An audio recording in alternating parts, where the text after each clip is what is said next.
Dalam nama Tuhan Yesus Kristus menyampaikan kesaksian firman Tuhan.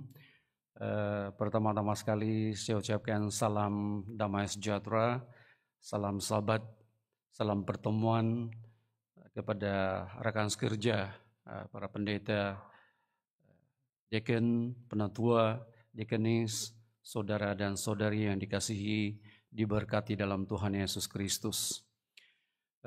Sangat-sangat bersyukur kepada Tuhan dalam kesempatan seminar para pendeta Asia.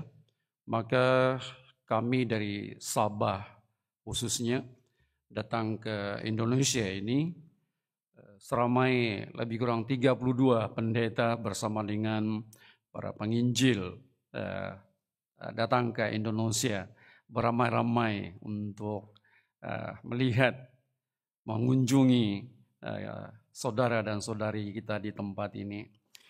Nah, secara khususnya bagi diri sendiri secara pribadi, ini merupakan kali pertama sampai ke Indonesia dan khususnya sampai ke gereja Bandung ini. Saya sangat-sangat bersyukur, berterima kasih atas segala bimbingan dan pimpinan berkat Tuhan. Apabila selama sampai di tempat ini, rasanya pula saya sudah sampai di desa saya, di kampung. Melihat Anda sekalian, kamu adalah ibu-ibu, bapak-bapak dari saya. Nah, ini merupakan salah satu ikatan yang begitu indah dan intim di dalam kehidupan kita sebagai umat Tuhan ini. Jadi saya lanjutkan firman Tuhan, saya kongsikan bersama untuk kita saling berbagi dengan firman Tuhan ini. Andainya menjadi suatu kekuatan kita bersama di dalam Tuhan. Dan sebelumnya itu saya lebih-lebih lagi memohon maaflah, ampun seandainya omongan saya, perkataan saya yang saya lontarkan ini bisa mengganggu dan karena ianya mungkin tidak sama sebutannya ya. Jadi mohon maaf dulu ya. Baik, kita lanjutkan firman Tuhan saya kongsikan bersama ini adalah permata-permata di rumah Tuhan. Sebaik saya sampai di gereja Bandung ini ya, apabila saya nampak di tempat ini merupakan salah satu tempat yang sangat baik dan indah. Nah, apabila nampak di sini, perkataan kami di Sabah, di sana sama seperti dikatakan oleh pendeta semalam, yaitu nampaknya di sini adanya kebanyakan warga emas. Emasnya maksudnya yang lebih senior. Nah, itu kalau kami di sana adalah warga emas. Namun kalau di sini, kalau tidak silap, yang muda-muda ya. Iya.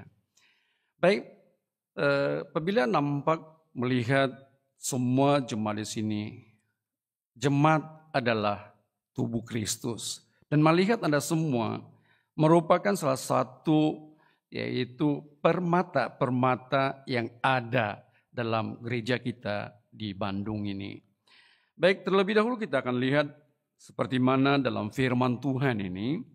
Kalau kita lihat dalam kitab Wahyu pasal 21, kita lihat dalam kitab Wahyu pasal 21, kita mulai baca dari ayat yang ke-10 ini, saya akan bacakan di sini. Wahyu 21 ayat 10, lalu di dalam roh ia membawa aku ke atas sebuah gunung yang besar lagi tinggi dan ia menunjukkan kepada aku kota yang kudus itu, Yerusalem turun dari surga dari Allah. Ayat 11, kota itu penuh dengan kemuliaan Allah dan cahayanya sama seperti permata yang paling indah bagaikan permata yaspis jernih seperti kristal. Baik, di dalam dua ayat ini menjelaskan kepada kita. Baik, ini merupakan salah satu penglihatan Rasul Yohanes. Di mana dikatakan di sini di dalam roh. Dia akan dapat melihat yaitu suatu penglihatan yang dia nampak di dalam roh itu. Apa yang dia nampak? Nah, kalau kita lihat dalam ayat yang ke-10 di sini, dikatakan kepada kita, di mana Tuhan Allah telah menunjukkan kepadanya, yaitu di mana kota kudus itu Yerusalem turun dari surga. Baik. Dalam Yesaya bahasa dikatakan di sana, yaitu tentang kota Yerusalem yang turun dari surga ini. Nah, bagaimana kota Yerusalem yang turun dari surga ini? Ayat 11 menyatakan kepada kita bahwa yaitu kota itu penuh dengan kemuliaan Allah. Nampaknya kemuliaan Allah yang telah memenuhi seluruh yaitu kota ataupun rumah Tuhan itu. Nah, kemudian selain daripada kemuliaan Allah telah memenuhi kota Yerusalem itu, maka dikatakan di sini cahayanya sama seperti permata yang paling indah bagaikan permata yaspis. Baik, menyentuh kembali apabila sampai di tempat ini khususnya di Gereja Bandung. Nah, kita katakan nanti bahwa ini rumah Tuhan ini, kota Yerusalem ini yang ada di tempat ini. Maka di mana di sini adanya permata-permata yang sangat-sangat bernilai dan memiliki ciri-cirinya yang tersendiri.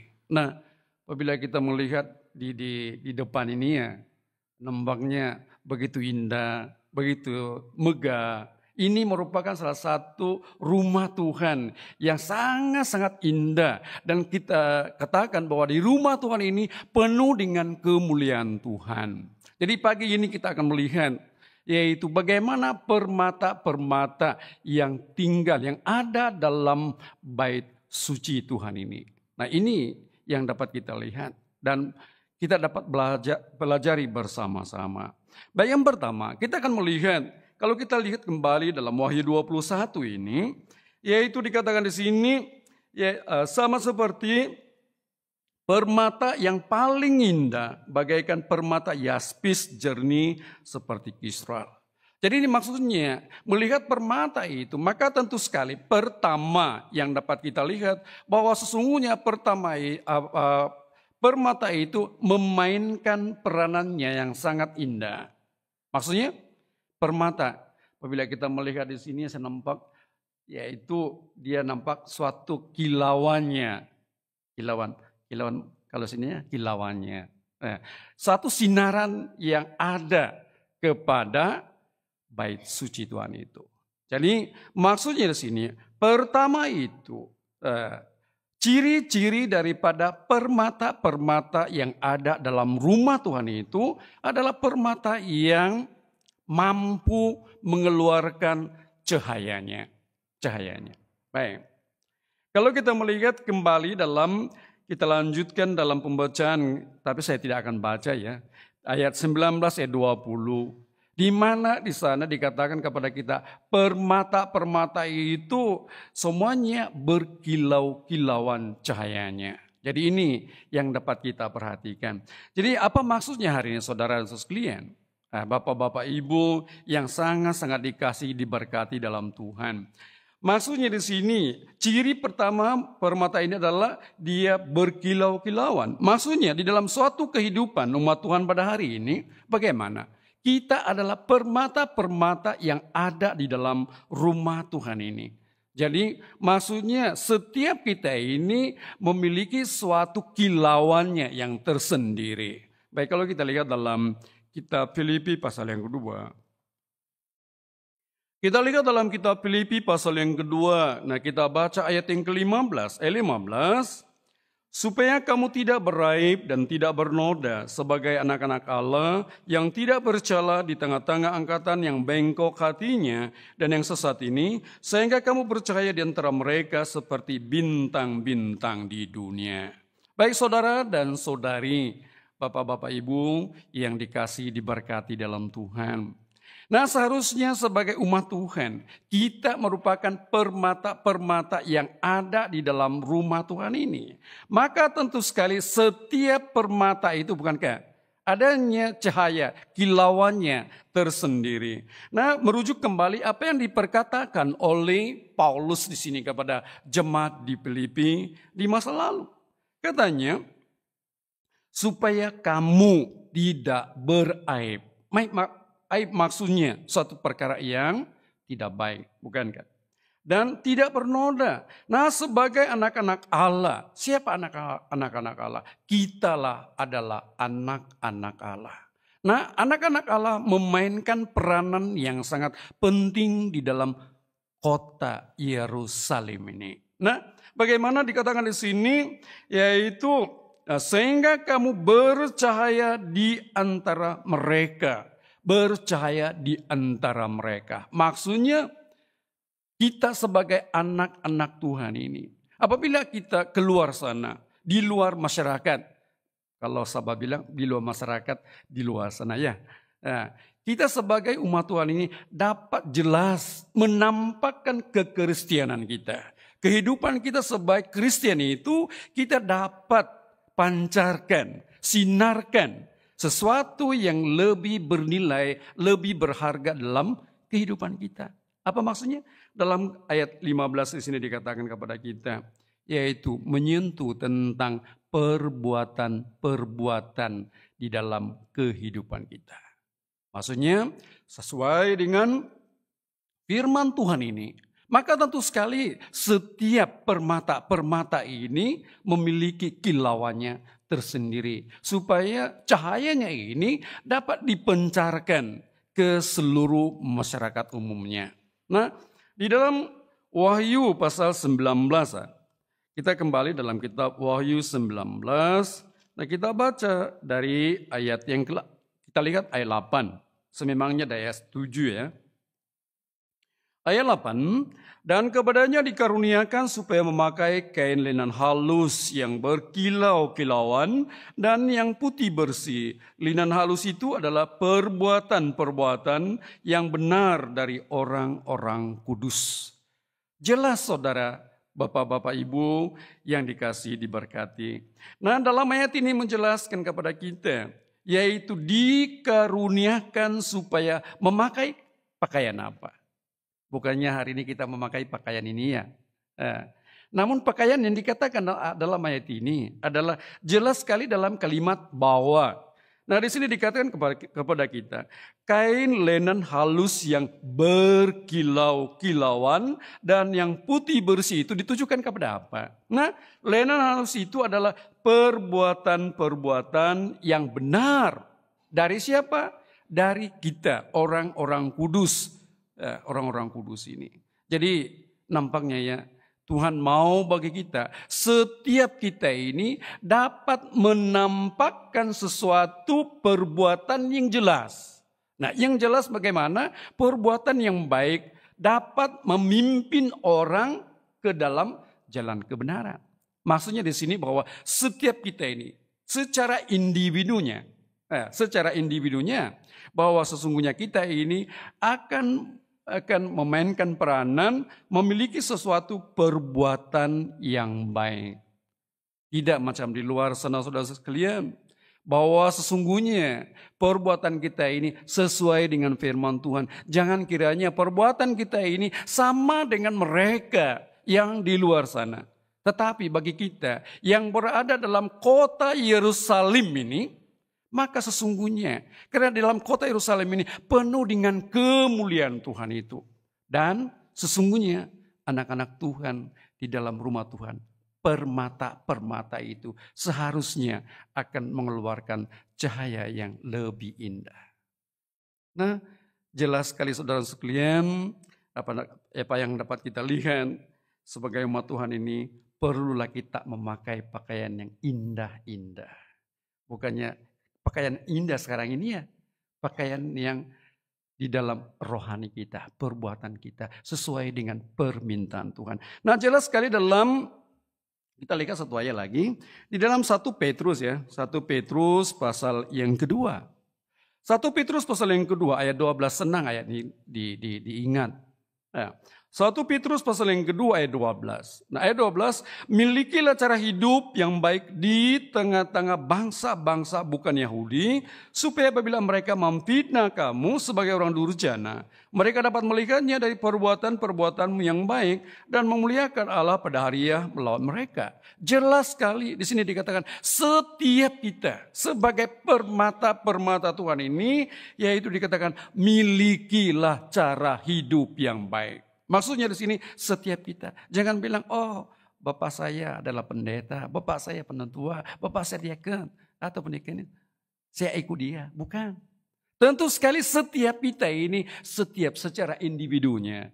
Kita seharusnya memiliki suatu yang kita miliki, yang kita punyai, yaitu perbuatan yang baik. Nah apabila kita keluar sana, oh orang nampak lihat kita, wah ini tentunya orang yang ada hidupnya adanya nampak jelas kekristianannya, kegerejanya nampak. Kenapa? Dari sudut perbuatannya. Ini yang harus ada dalam bait suci Tuhan ini. Baik, ini yang pertama, ciri pertama, yaitu permata yang ada dalam rumah Tuhan ini. Cirinya pertama adalah dia berkilau-kilauan. Baik, yang kedua. Yang keduanya, permata-permata di rumah Tuhan ini. Nah, melihat di sini tadi saya dari semalam lagi saya pandang dan lihat di sini ya. Banyaknya corak warninya yang ada di dalam ini gereja ini. Apa maksudnya? Namun dapat kita lihat di sini sangat cantik, menarik. Kita simpan ya Pak warnanya di sini. Kenapa? Membuat hati kita senang. Melihat warnanya, oh hati kita senang. Kenapa? Warnanya baik. Maksudnya, ciri kedua ini, tip yang kedua ini adalah perabot ini merupakan memiliki warna yang sentiasa disukai oleh orang. Nah, jadi pagi ini kita akan melihat dalam rumah Tuhan ini, warna kita yang paling disukai oleh orang apa? Terlebih dahulu kita lihat suatu firman Tuhan. Kita lihat dalam kitab Kidung Agung. Kidung Agung pasal 1 kita baca ayat 15. Kidung Agung 1 ayat 15. Ayat 15, lihatlah cantik engkau manisku, sungguh cantik engkau bagaikan merpati matamu. Baik di sini dikatakan. Suatu perkataan dalam kitab Kidung Agung ini. Kidung Agung merupakan suatu yaitu menceritakan tentang suatu percintaan. Maksudnya di antara Tuhan dengan jemaat itu. Maka mereka saling membalas perkataan mereka. Apa yang dikatakan dalam ayat 15 ini? Katanya, lihatlah cantik engkau manisku. Dan kemudiannya sungguh cantik engkau baik. Sungguh cantik engkau, bagaikan merpati matamu. Apabila kita melihat merpati itu, sangat indah matanya di sana. Menarik sekali. Oh, kita nampak burung itu kan sangat-sangat cantik, memikat hati kita. Nah, jadi sekarang bagaimana di dalam kehidupan kita? Kita bawa ciri ini di dalam kehidupan kita. Di mana benda ini saudara sekalian dapat memimpin kita. Nah, kalau kita lihat lagi di dalam Kidung Agung ini, kita baca ayat yang kelima. Ayat yang kelima. Ayat 5, memang hitam aku, tetapi cantik, hai putri-putri Yerusalem, seperti kemah orang Kandar, seperti tirai-tirai orang Salma. Ayat yang ke-6, janganlah kamu perhatikan bahwa aku hitam, karena terik matahari membakar aku. Putri-putri ibuku marah kepada aku dijadikan mereka penjaga kebun-kebun anggur, kebun anggurku sendiri tak kujaga. Baik, di sini dijelaskan kepada kita. Walaupun ianya putri itu tidak macam kita di sini. Semalam ada ngobrol tentang gadis Sulam. Apa nama di sini tuh yang paling cantik itu? Sunda. Nah, paling cantik dia lah. Nah, kalau kita lihat di dalam ayat ini menjelaskan kepada kita, yaitu suatu dikatakan seorang gadis yang begitu cantik. Namun kalau kita lihat dalam ayat yang kelima, ayat yang keenam ini, wah kulitnya hitam. Kenapa hitam? Dalam ayat ini memberitahu bagi kita karena dia ini telah menjaga kebun anggur. Bermaksudnya bahwa putri ini sangat-sangat rajin, sangat-sangat aktif, sangat-sangat luar biasa untuk melakukan pekerjaannya di kebun anggur itu. Jadi apa maksudnya? Walaupun kulitnya begitu hitam, tetapi dia manis dan cantik. Dari di manakah datangnya manis dan cantiknya di sana? Satu daripadanya adalah orangnya ini adalah orang yang berusaha, bekerja, melakukan pekerjaan dalam kebun anggur itu.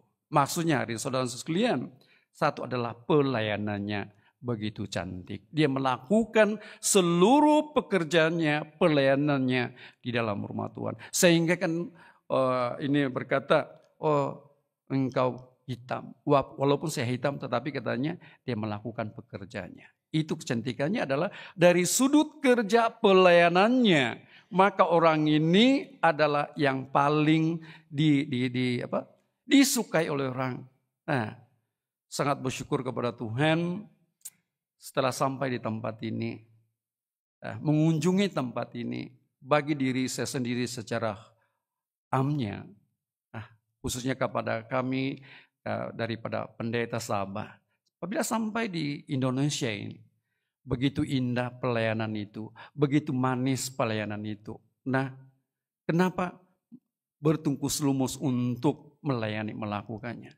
Nah, sekitar apabila sampai di tempat ini, meninggalkan yaitu Wisma Berkat ke sini, ini Pak Pendeta ini tidak henti-henti menceritakan melayani kami. Sampai di sini, wah dibawa ini, bawa di sana, makan dan minum ini. Semuanya itu adalah suatu kecantikan pelayanan Anda di tempat ini. Ini merupakan salah satu keharumannya, kecantikannya yang ada di tempat ini. Ini adalah kerja pelayanan Anda tetap disanjung tinggi. Baik, yang keduanya. Selain daripada itu apa lagi? Yaitu warnanya disukai orang. Nah, selain daripada kerja pelayanannya, akan kami ingat bila-bila masa, menceritakan di Bandung sana, mereka seluruh jemaat di sana, pelayanannya begitu indah sekali. Sangat-sangat menyukai, menyenangkan hati setiap orang mengunjungi tempat ini. Kenapa? Tertarik dengan pelayanan Anda. Baik, itu yang pertama. Yang keduanya, apa lagi? Yaitu kalau kita melihat daripada yang keduanya, identity sebagai umat Tuhan ini. Yang keduanya, yaitu dari sudut apalagi yang perlu ada di dalam setiap kehidupan kita masa sekarang ini. Nah, kalau kita melihat di dalam kitab Amsal, kita lihat dalam kitab Amsal, kita baca ayat pasal 16 ya. Kita lihat dalam kitab Amsal pasal 16 dan kita baca ayat yang ke-24. Ayat 24. Perkataan yang menyenangkan adalah seperti sarang madu manis bagi hati dan obat bagi tulang-tulang. Baik. Yang keduanya, kecantikan warnanya dari sudut apa?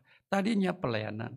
Yang keduanya adalah daripada pertuturan kata itu. Jadi maksudnya di sini membuatkan orang suka dengan kita. Kenapa? Dari sudut perkataannya, omongnya, bilangnya di sini ya, omongnya begitu indah, manis sekali. Perkataannya sentiasa mengeluarkan perkataan-perkataan yang dapat membangun orang. Apabila perkataan-perkataan kita ini adalah suatu perkataan yang baik, nah orang pun si anu itu bagus omongnya. Si anu itu omongnya bagus. Sentiasa disukai orang. Sentiasa yaitu diperhatikan oleh orang. Jadi warna yang baik ini. Daripada perkataan kita ini sangat-sangat disukai oleh setiap orang. Saudara dan saudari yang dikasihi diberkati dalam Tuhan. Sesuatu perkataan omongan apabila adanya dalam setiap kita, membuatkan orang akan percayakan kita dan kita mampu membawa mereka percaya kepada Tuhan. Nah, sesungguhnya melalui omongan kita ini adalah suatu omongan yang tidak baik. Itu mesti macam mana? Orang bilang, saya tidak mau dia. Omongannya tidak baik. Perkataannya, bibirnya tidak baik. Enggak, orang tidak suka kita. Kenapa? Omongannya di sana tidak baik. Jadi setiap perabot ini, setiap permata ini perlu adanya warna yang baik. Menarik orang dari sudut omongannya pula. Nah, dalam Efesus di sana menjelaskan kepada kita, kita lihat Efesus pasal yang keempat ya. Efesus 4, kita baca ayat yang ke-29. Ayat 29. Janganlah ada perkataan kotor keluar dari mulutmu, tetapi pakailah perkataan yang baik untuk membangun di mana perlu supaya mereka mendengarnya beroleh kasih karunia. Keluarkan perkataan yang baik. Jangan ada kiranya perkataan-perkataan yang kotor sesuai dengan identitas kita. Identitas ya, identiti kita di sini. Kita adalah sebagai umat Tuhan, jangan seharusnya kita mengeluarkan perkataan-perkataan yang tidak membangun. Nah, apabila perkataan kita tidak membangun, kita pun tidak disukai oleh orang, kan enggak? Nah, jadi maksudnya setiap omongan kita itu dapat membawa, memimpin orang kepada Tuhan, disukai. Setiap kita mengeluarkan omongan yang baik itu, maka tentu sekali memimpin orang ke dalam jalan Tuhan itu. Nah, kalau kita lihat satu lagi ayat, dalam kitab Amsal pasal 25. Kita lihat dalam kitab Amsal pasal yang ke-25, di sana dijelaskan kepada kita kalau kita lihat Amsal 25. Nah, kita baca ayat yang ke-11. Nah, ayat yang ke-11. Perkataan yang diucapkan tepat pada waktunya adalah seperti buah apel emas di pinggang perak. Baik, kita lihat di sini. Perkataan yang diucap tepat pada waktunya. Maksudnya setiap perkataan kita itu, kita lontarkan itu adalah suatu perkataan yang baik, memimpin orang. Nilainya macam mana? Dikatakan dalam ayat ini adalah seperti buah apel yang dimana buah ini ditaruh dengan apel emas ya, apel emas dimana ditaruh dengan pinggan perak itu. Bukan kayaknya bernilai. Maksudnya setiap perkataan kita adalah perkataan yang sangat-sangat bernilai yang dapat memimpin orang kepada keselamatan. Baik, ini yang kedua. Yang ketiganya, tapi yang ketiga.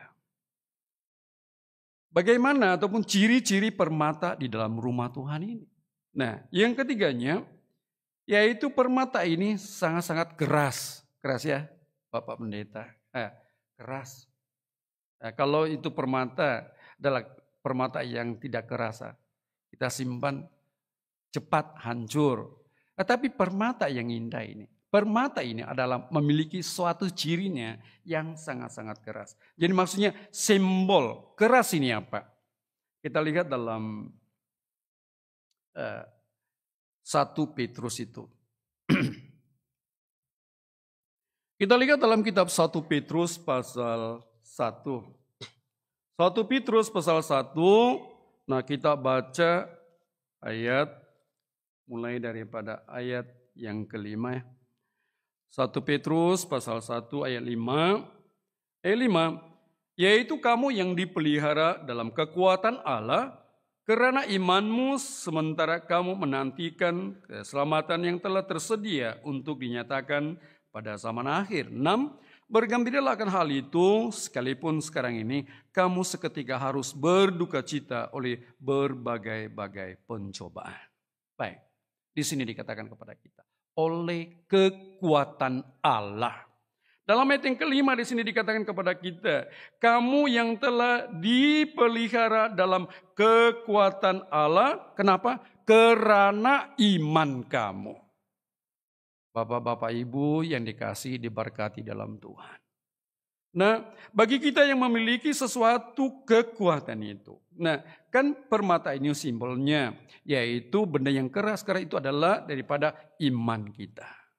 Jadi, di dalam ayat ini menjelaskan kepada sambil kita menantikan keselamatan yang telah tiba yang telah tersedia dinyatakan pada akhir zaman itu. Maka kita perlu sama seperti permata yang keras itu. Dari sudut apa? Kita perlu memiliki iman yang baik. Kita perlu memiliki suatu kepercayaan yang teguh di dalam Tuhan. Nah, seandainya permata yang ada dalam rumah Tuhan ini hari ini tidak memiliki iman yang sempurna, tidak memiliki iman yang baik, bagaimana kita dapat mengalahkan yaitu segala dugaan dan pencobaan itu. Nah, segala ujian dalam iman kita akan dapat dilihat melalui iman kita. Nah, yaitu di mana di sini dikatakan kita perlu memiliki suatu iman yang jelas dan baik. Kiranya kita doakannya semua jemaat di tempat ini memiliki iman yang baik. Nah, walau apapun dari sudut dugaan kita, tantangan kita, kalau di Sabah ya, cobaan ataupun kalau di sini tantangan ya, tantangan. Walau bagaimana banyak tantangan di dalam kehidupan kita. Nah, kita yakin memiliki suatu iman yang kuat dalam Tuhan. Jangan kiranya adanya pencobaan, pengujian dalam kehidupan kita. Oh, itu musim senang kita jatuh dalam dosa. Melakukan kejahatan. Maka tentu sekali setiap kita ini memiliki iman yang teguh. Nah, dalam ayat ini memberitahu bagi kita. Nah, janganlah sekali-kali kita berduka cita dan oleh berbagai-bagai pencobaan. Nah, kadang-kadang pencobaan itu kita dapat rasakan datang daripada sampai kepada kita. Maka apabila kita tidak memiliki iman yang baik, tidak memiliki kepercayaan yang kuat dalam Tuhan, maka tentu sekali kita akan hanyut dibawa oleh arus dunia ini. Nah, contohnya saudara sekalian, ketika kita berhadapan dengan berbagai-bagai permasalahan dalam kehidupan kita. Contohnya waktu kita sakit ya. Sekali dua kita doa memohon kepada Tuhan. Tuhan tidak indahkan permohonan kita. Nah, mulai waktu itu goncang iman kita. Oh, kenapa Tuhan tidak dengar doa saya? Kenapa Tuhan tidak yaitu lihat saya? Nah, di sisi yang lain itu kita akan mencari yang lain sudah. Kenapa? Iman itu akan lama-kelamaan menjadi lemah. Jadi, walau bagaimanapun, kita lihat ayat yang ke-7. Ayat 7 di sini menjelaskan 1 Petrus pasal 1 ayat 7. Nah, ayat 7 di sini memberitahu bagi kita. Maksud semuanya itu ialah untuk membuktikan kemurnian imanmu yang jauh lebih tinggi nilainya daripada emas yang fana yang diuji kemurniannya dengan api sehingga kamu memperoleh puji-pujian dan kemuliaan dan kehormatan pada hari Yesus Kristus menyatakan dirinya. Bapak-bapak ibu yang dikasihi dalam Tuhan. Ketika kita berhadapan dengan berbagai-bagai penderitaan dalam kehidupan kita. Jangan sesekali kita mempersalahkan Tuhan dalam hidup kita. Tuhan tahu, Tuhan dapat melihat sejauh mana iman, kekuatan iman kita kepadanya. Nah, seandainya kita tidak berdiri teguh, seandainya kita tidak memegang iman kita, nah waktu itu kita akan lemah. Apa jadi? Nah, di sana Tuhan dapat melihat sejauh mana iman kita kepadanya. Kiranya permata yang ada di dalam rumah Tuhan ini memiliki yaitu iman yang baik, yang sempurna itu. Ini keharusannya. Paulus kasih tahu keharusannya. Nah, di dalam Kolose pasal 1 ya. Kita lihat dalam kitab Kolose pasal 1. Di sini jelas juga memberitahu kepada kita. Kita lihat Kolose pasal yang kedua. Kolose pasal yang kedua, nah kita lihat ayat yang ke-7. Mungkin semuanya kita sudah tahu ayat ini. Ayat yang ke-7, hendaklah kamu berakar dalam Dia dan dibangun di atas Dia. Hendaklah kamu bertambah teguh dalam iman yang telah diajarkan kepadamu.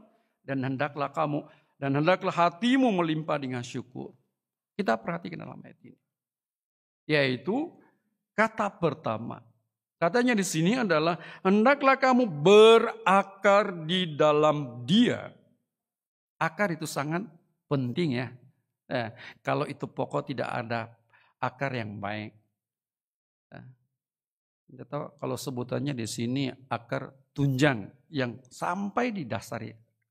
Akar tunjangnya di sini.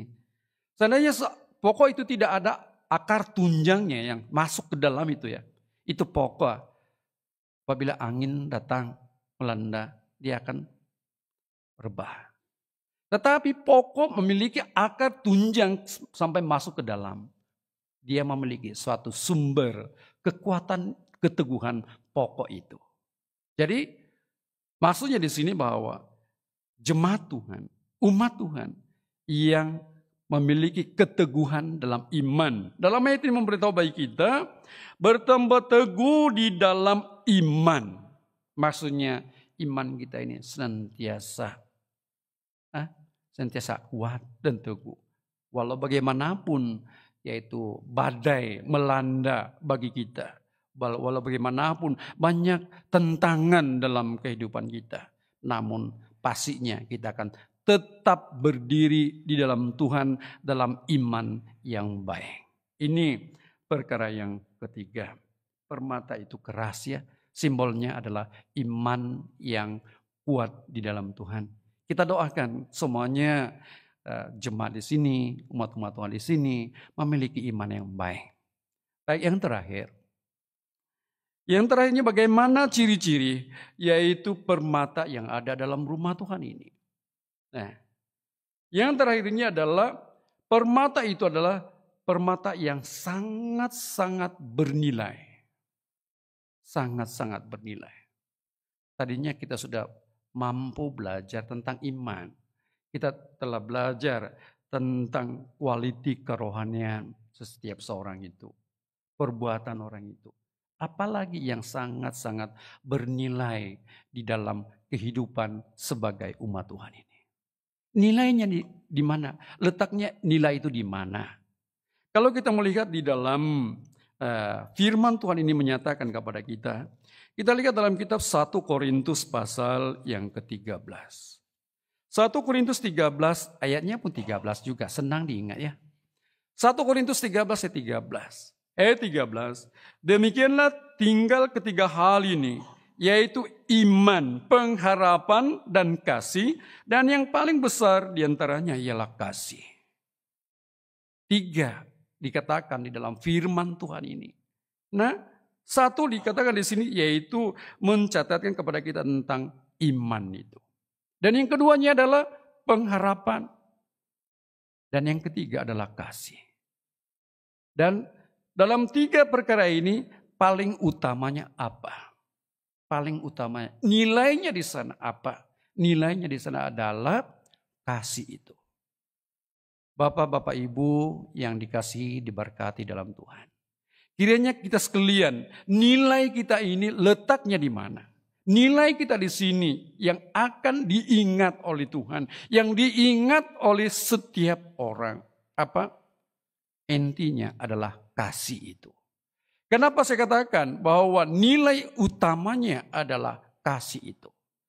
Kalau kita lihat dalam satu ayat Alkitab, tanpa kasih itu, nah bagaimana kita? Bagaimana? Nah kalau kita lihat dalam Kolose 3. Kolose 3 ayat 14 di sana menjelaskan. Kolose 3 ayat 14, dan di atas semuanya itu kenakanlah kasih sebagai pengikat yang mempersatukan dan menyempurnakan. Kenakan kasih itu. Bagaimana yaitu peranannya kasih itu? 1, dia akan mempersatukan kita. 2, dia akan menyempurnakan kita. Sangat-sangat bersyukur, sangat-sangat terharu. Bagi diri sendiri sangat-sangat terharu. Dan ini merupakan salah satu perkara yang seharusnya ada. Bagaimana? Saya tidak akan henti-hentikan kenapa ini merupakan kasih. Karena kasih itu dapat mempersatukan kita. Seandainya tidak ada kasih, apakah kita pada hari ini dapat bersatu di tempat ini? Tentu sekali tidak.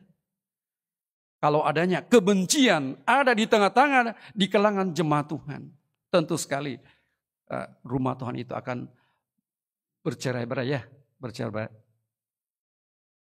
Tidak dapat disatukan. Pernah dulu kala ya, apabila penatua melayani di suatu gereja.